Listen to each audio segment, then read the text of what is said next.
Approach to polyuria. Polyuria is defined as quantified urine output of more than 4 ml per kg per hour or greater than or equal to 5 ml per kg per hour in children. In addition, it is also defined as greater than 2 liters per meter square per day after calculating total body surface area. Daily insensible water losses in average between 300 to 400 ml per meter square per day. So if urine output is greater than 2 liters per meter square per day, we call it polyuria. Polyuria is caused by either of those three mechanisms. The first is increased fluid intake. The other is increased urine solute excretion and impaired urinary concentration. So increased fluid intake is caused by either iatrogenic or compulsive water drinking or psychogenic polydipsia. Increased urinary solute excretion may be from osmotic diuresis or it might be from salt loss.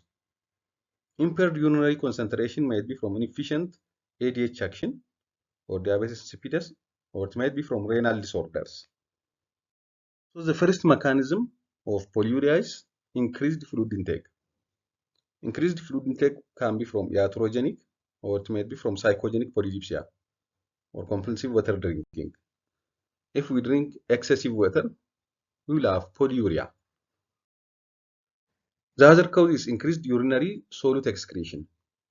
Increased urinary solute excretion may be from osmotic diuresis, like in the case of diabetes mellitus or mannitol treatment, and it may be from salt loss.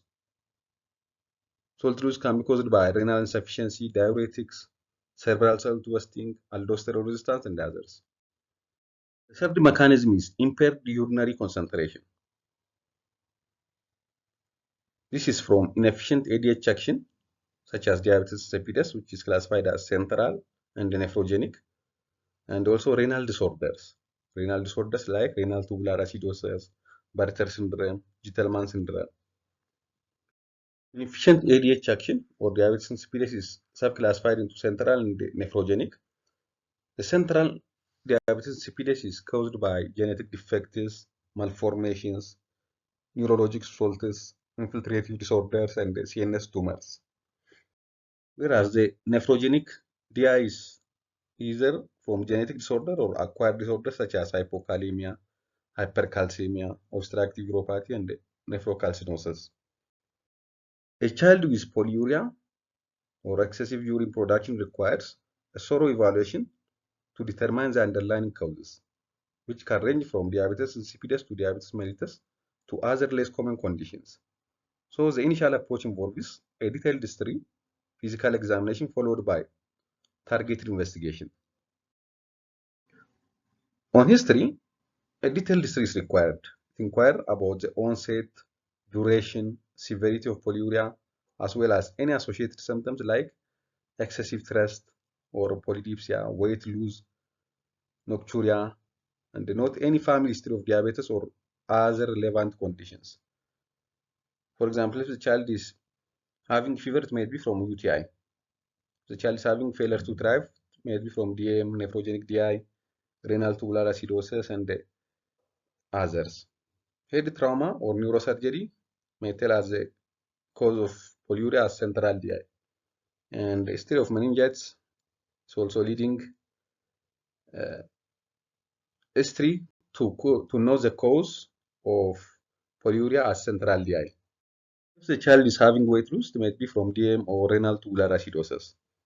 Rash and seborrhea may tell us histiocytosis.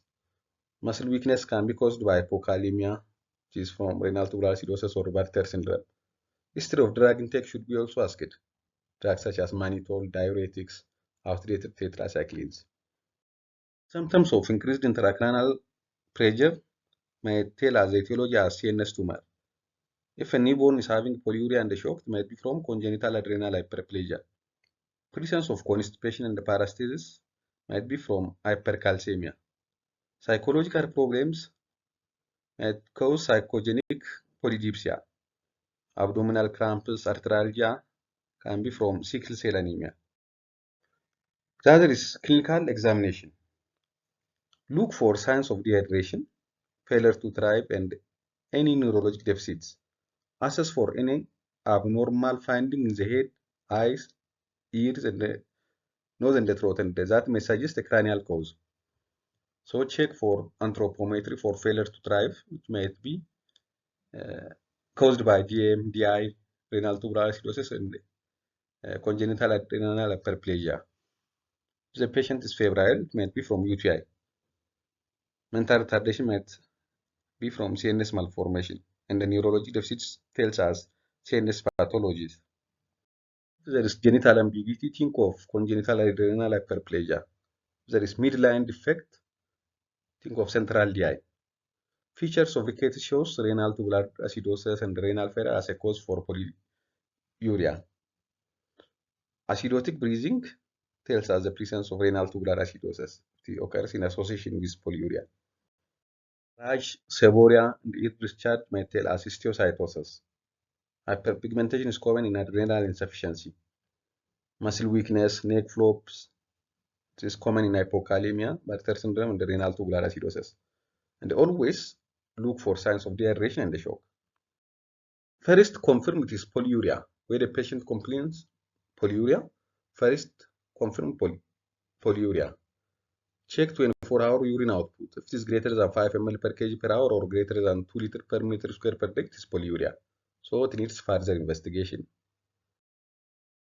On urine analysis, urine and the serum osmolarity, check for urine WBC, urine glucose, urine specific gravity, and urine osmolarity. Measuring the concentration of urine and the blood helps to differentiate between different types of polyuria. If urine osmolarity is less than 300 and the specific gravity is less than 1.005, it is highly likely caused by DI. If there is glucosuria, it might be from DM.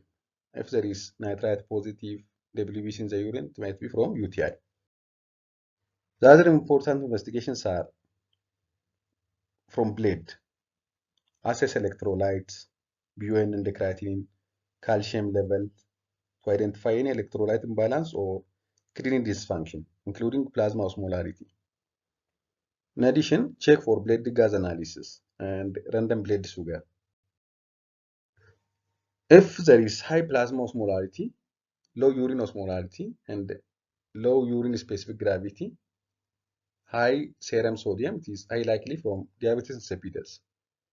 But if there is low serum osmolarity, high urine osmolarity, and high urine specific gravity, DI is less likely.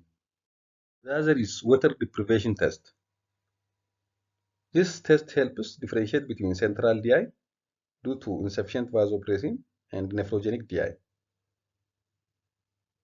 which is due to kidney inability to respond to vasopressin. So water deprivation test determines the ability of kidney to concentrate urine. It is useful in diagnosis of DI.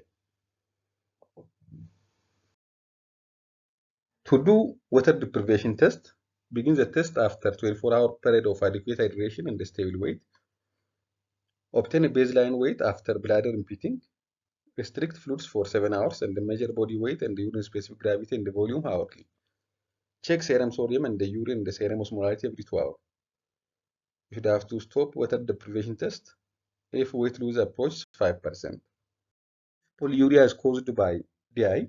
Urine osmolarity remains low, plasma osmolarity remains high, urine specific gravity remains low, and no significant reduction of urine volume is seen after water deprivation test. And the weight loss of up to 5% usually occurs. But if it is not from DI, urine concentration decreases, plasma osmolarity will be high, urine specific gravity rises, and urine volume decreases significantly. There will be no appreciable weight loss. To differentiate central from nephrogenic DI, measure baseline urine osmolarity, then give vasopressin. Then urine osmolarity measurement at 1 hour and 4 hours after injection. Increase in urine osmolarity greater than 50% increase from baseline shows central DI, whereas increase in urine osmolarity less than 50% from baseline shows nephrogenic DI. In patients with central DI, consider MRI. MRI scan of pituitary gland hypothalamus, and the surrounding structures. And also investigate anterior pituitary hormones such as growth hormone, TSH, ACTH, FSH, and LH. Patients with nephrogenic DI needs renal ultrasound and the bladder function test. So overall, check for electrolytes, blood glucose, and the renal function test. If it is normal, that is due to urinary concentrating ability, such as central DI, nephrogenic DI, sickle cell nephropathy, medications, interstitial nephrosis, and others. If they are abnormal, it may be from metabolic disorder or renal disorders. Metabolic disorder include diabetes mellitus, hypercalcemia, and hypokalemia. Renal disorders such as renal tubular acidosis, Bartter syndrome, stenosis, chronic renal failure, and the polyuric phase of AKI. This is a summary of approach to a child with polyuria. Thank you for watching.